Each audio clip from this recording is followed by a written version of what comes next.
tuna hian IOC le kudam veng field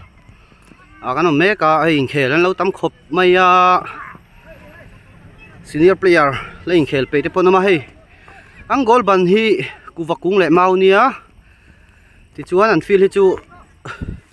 ni hlim ma khop mai hei tlang oma thaka hian tuna chuan veng tam taka ni la sat line ta chuan a hlim ta der ani chuan an field hi ani la che ang reng khop mai a an lei thar chu ni na helai hian kor oma tlak thak a hlom khop mai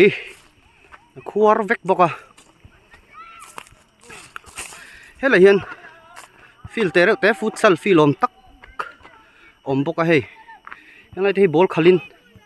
khuar trek truk mai a lei hi tui hokin ala hek zel ti hri ta heng la hian retaining wall te an Germany ngot lo chuanin field hi te tel donin langa hei no pang te bel thiet tlem an zong chun lom ve a so lai son sar anga ya lo om ve lol me so la fit zak khop mai ni so adung po sei thave khop mai awang ro chu te ve dewa chuan hei an sei to angin tiang lai vel hi a che khop mai hei helai hen futsal ground ni om tak chuma kan en chiang hala hi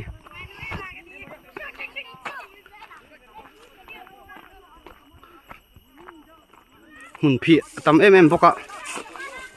hi gol te in khelnan chuna to vel chi ani hi mole harmon veng field ti vel thela hian lo om boka gol ban pa ngai tak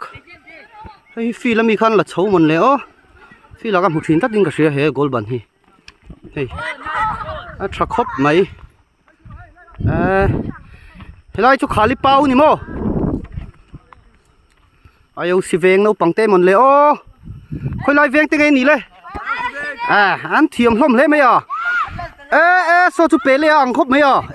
apa moi thin fe pe le ani mo so chu ngai Ronaldinho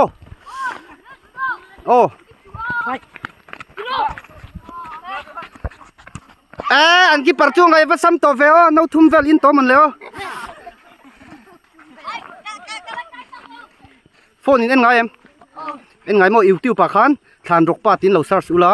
in khelai hi in huang o than rok pa tin o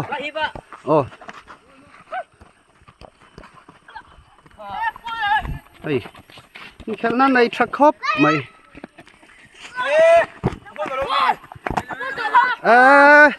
chapal in he du viau lo mo in nu le paten for thin jang chapal chiat wangin ma se ke long atang khan in zir tur ti khan mo akina vaira ma khali pau ten la khelanga mo helam pang hi railo te kan la leng hei lai te po hi